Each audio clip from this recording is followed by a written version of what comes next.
Hello everyone, welcome to Jyotsna study zone. Friends, आप सब कैसे हैं? आई होप कि आप सब अच्छे ही होंगे और अपने एग्जाम की प्रिपरेशन कर रहे होंगे।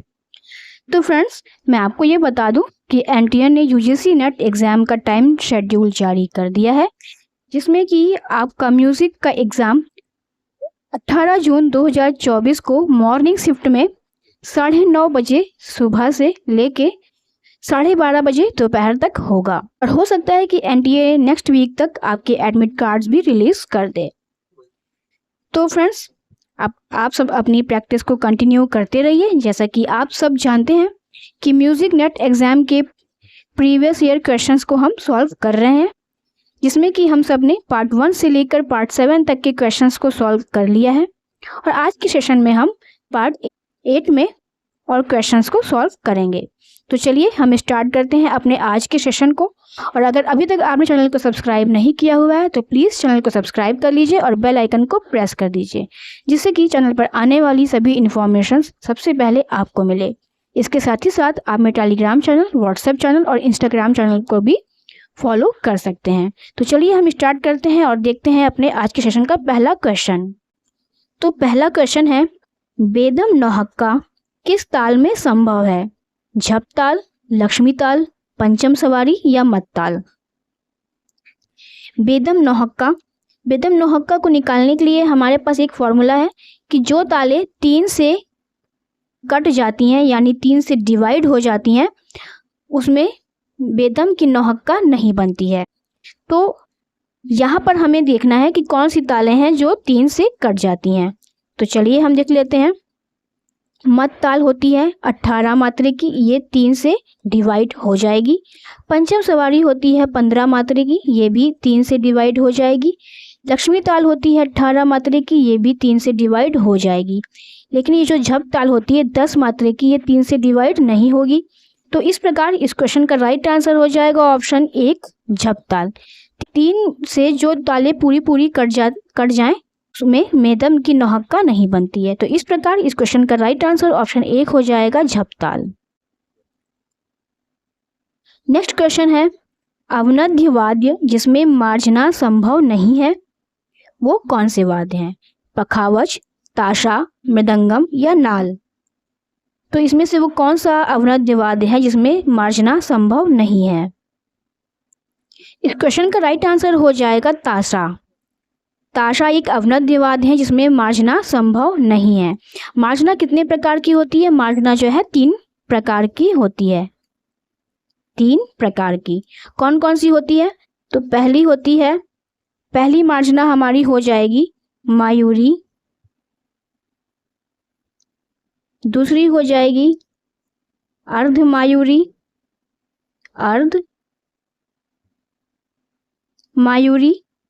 और तीसरी हमारी हो जाएगी कर्मा रवि। तो इस प्रकार हमारी 3 प्रकार की मार्जना हो जाएगी, पहली मायूरी, दूसरी अर्ध मायूरी और तीसरी कर्मा रवि। तो मार्जना 3 प्रकार की होती है और ताशावाद में मार्जना संभव नहीं होती है। इस प्रकार इस क्वेश्चन का राइट आंसर ऑप्शन 2 हो जाएगा, ताशा। नेक्स्ट क्वेश्चन है, जार्गो कहते हैं विलंबित लय को, मध्य विलंबित लय को, द्रुत विलंबित लय को या अति विलंबित लय को? इस क्वेश्चन का राइट आंसर क्या हो जाएगा? जार्गो कहते हैं अति विलंबित लय को। इस क्वेश्चन का राइट आंसर ऑप्शन 4 हो जाएगा, अति विलंबित लय। विलंबित लय को क्या कहते हैं? विलंबित लय को कहेंगे अदानता। ठीक है, विलंबित लय को अदानता कहा जाता है और अति विलंबित लय को जार्गो कहा जाता है। मध्य विलंबित और द्रुत विलंबित ऐसी कोई लय नहीं होती। तो इस प्रकार इस क्वेश्चन का राइट आंसर हो जाएगा ऑप्शन 4, अति विलंबित लय। फ्रेंड्स, अगर आपको ये क्लास अच्छी लग रही है तो प्लीज़ इस क्लास को एक शेयर जरूर से कर दीजिएगा, अपने दोस्तों में इसे शेयर कर दीजिए जिससे कि वो भी इसका बेनिफिट ले सके, और एक लाइक जरूर से कर दीजिएगा। तो चलिए हम देख लेते हैं नेक्स्ट क्वेश्चन कि संगीत रत्नाकर के 6ठे अध्याय का नाम क्या है? स्वराध्याय, राग विवेकाध्याय, प्रकीर्णाध्याय या वाद्याध्याय? इस क्वेश्चन का राइट आंसर क्या हो जाएगा?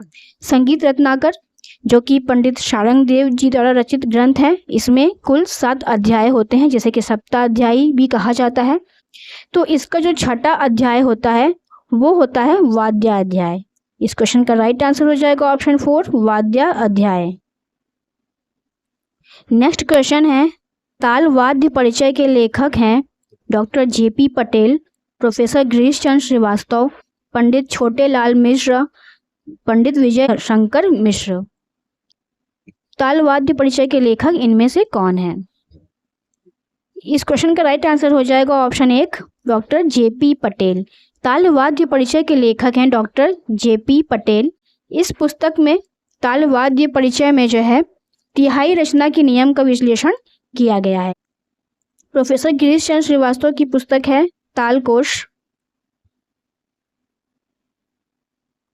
तालकोश, और पंडित विजय शंकर मिश्र की है तबला पुराण। तबला पुराण। आप मुझे कमेंट बॉक्स में बताइए कि पंडित छोटे लाल मिश्र जी की पुस्तक का नाम क्या है। ठीक है, इसको आपको मुझे कमेंट बॉक्स में बताना है। तो चलिए, इस क्वेश्चन का राइट आंसर हो जाएगा ऑप्शन 1 डॉक्टर जेपी पटेल, जो कि ताल वाद्य परिचय के लेखक हैं और इस पुस्तक में जो है तिहाई रचना के नियम का विश्लेषण किया गया है।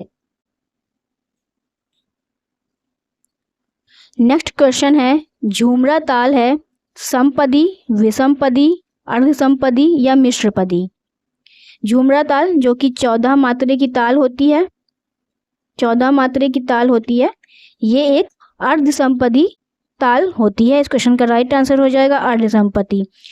इस ताल के पहले विभाग में 3 मात्रा, दूसरे विभाग में 4 मात्रा, तीसरे विभाग में 3 मात्रा और चौथे विभाग में 4 मात्रा होती है, इसलिए इसे अर्धसमपदी ताल कहा जाता है। इस प्रकार इस क्वेश्चन का राइट आंसर हो जाएगा ऑप्शन 3 झूमरा ताल एक अर्धसमपदी ताल है।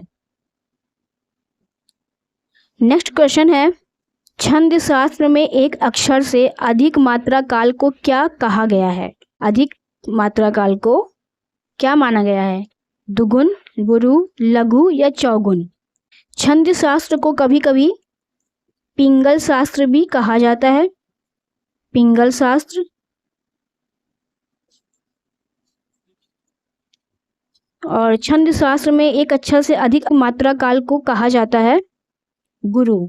इस क्वेश्चन का राइट आंसर है ऑप्शन 2 गुरु। नेक्स्ट क्वेश्चन है, सरस्वती हृदयालंकार ग्रंथ का दूसरा नाम है मानसोल्लास, भरत भाष्यम, संगीत चूड़ामणि या संगीत सारामृत? सरस्वती हृदयालंकार ग्रंथ का दूसरा नाम जो है वो है भरत भाष्यम। इस क्वेश्चन का राइट आंसर हो जाएगा भरत भाष्यम। इसके रचयिता है नान्य देव जी। नान्य देव जी भरत भाष्यम के ग्रंथकार हैं। और मानसोल्लास की अगर बात करें तो इसके रचनाकार हैं सोमेश्वर। ठीक है, सोमेश्वर जी हैं। संगीत चूड़ामणि के हैं जगदेक मल।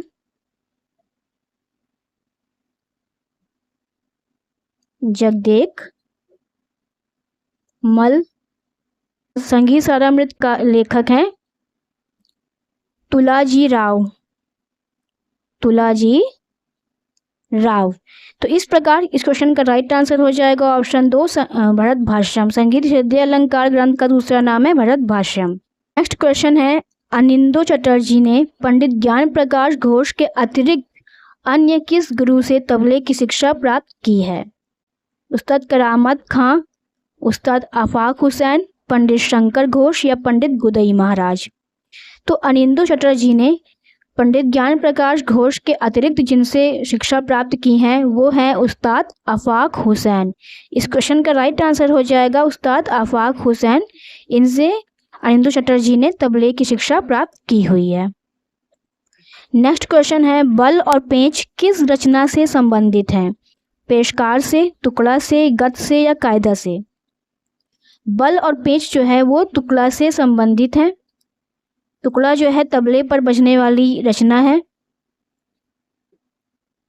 तो इस प्रकार इस क्वेश्चन का राइट आंसर ऑप्शन 2 हो जाएगा टुकड़ा। नेक्स्ट क्वेश्चन है, सप्तक समारोह कहाँ आयोजित होता है? गुजरात में, मध्य प्रदेश में, महाराष्ट्र में या पश्चिम बंगाल में? सप्तक समारोह जो है वो गुजरात के अहमदाबाद में आयोजित होता है। इस क्वेश्चन का राइट आंसर ऑप्शन ए हो जाएगा गुजरात। मध्य प्रदेश में कौन सा आयोजन होता है? मध्य प्रदेश में तानसेन समारोह आयोजित किया जाता है। तानसेन समारोह होता है मध्य प्रदेश में। महाराष्ट्र में होता है सवाई गंधर्व संगीत समारोह। सवाई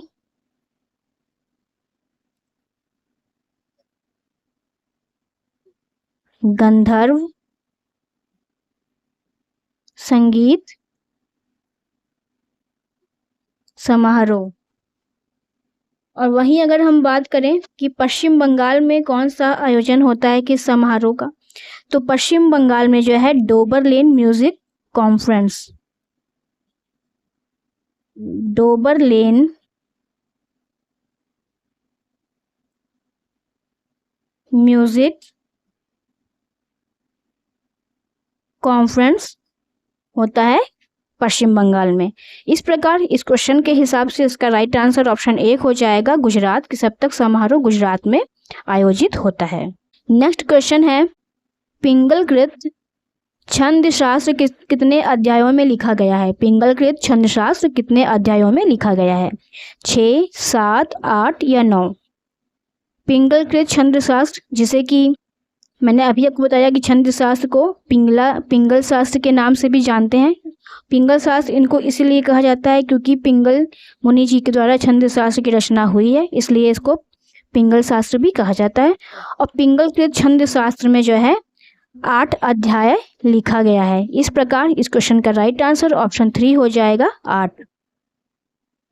नेक्स्ट क्वेश्चन है संगीत समय सार के किस अध्याय में तालों का विवेचन किया गया है? प्रथम अध्याय, चतुर्थ अध्याय, अष्टम अध्याय या द्वादश अध्याय? संगीत समय सार जिसके की रचनाकार कौन है? पार्श्वदेव, जैन मुनि पार्श्वदेव इसके रचनाकार हैं संगीत समय सार के। और यह ग्रंथ जो है 13वीं शताब्दी में लिखा गया है। 13वीं शताब्दी में लिखा गया है। इस ग्रंथ में 108 ताले होती हैं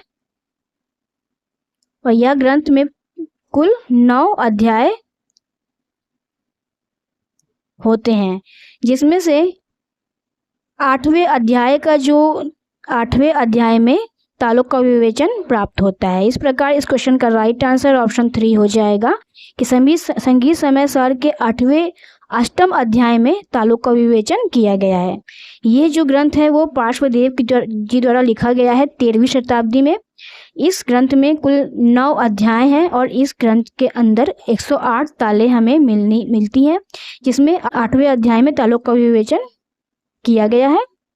इसमें 108 ताले हमें देखने को मिलती है। इस प्रकार इस क्वेश्चन का राइट आंसर ऑप्शन 3 हो जाएगा अष्टम अध्याय। नेक्स्ट क्वेश्चन है तिहाइयाँ एवं चक्रधारों का गणितीय विश्लेषण के लेखक हैं doctor Hemant Sachdev, professor Jamuna Prasad Patel, doctor गुलशन सक्सेना, डॉक्टर शोभा रानी कुदेशिया। तिहाइयाँ एवं चक्रधारों का गणितीय विश्लेषण के लेखक हैं डॉक्टर हेमंत सचदेव। इस क्वेश्चन का राइट आंसर हो जाएगा ऑप्शन 1 डॉक्टर हेमंत सचदेव।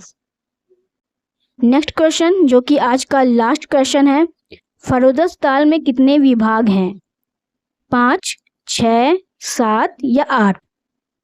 फरोदस ताल जो कि 14 मात्रे की ताल होती है, इसमें 7 विभाग होते हैं। इस क्वेश्चन का राइट आंसर हो जाएगा ऑप्शन 3 7। तो फ्रेंड्स इस तरह से हमने आज के सेशन में कुल 15 क्वेश्चंस देखे जो कि बहुत ही इम्पॉर्टेंट है आपके आने वाले एग्जाम्स के लिए। तो इसकी प्रिपरेशन आप लोग करते रहिए और प्रैक्टिस करते रहिए। तो अगर आपको ये वीडियो अच्छी लगी हो, ये क्लास पसंद आई हो, तो प्लीज़ चैनल को सब्सक्राइब करके बेल आइकन को ज़रूर से प्रेस कर दीजिएगा और इस क्लास को एक लाइक कर दीजिएगा। और आप मेरे टेलीग्राम चैनल, व्हाट्सएप चैनल और इंस्टाग्राम चैनल पर भी जुड़ सकते हैं, जहाँ पर कि मैं समय समय पर एग्जाम से रिलेटेड इन्फॉर्मेशन शेयर करती रहती हूँ। तो चलिए फ्रेंड्स, हम मिलते हैं नेक्स्ट वीडियो में कुछ और इम्पोर्टेंट क्वेश्चंस के साथ। Thank you.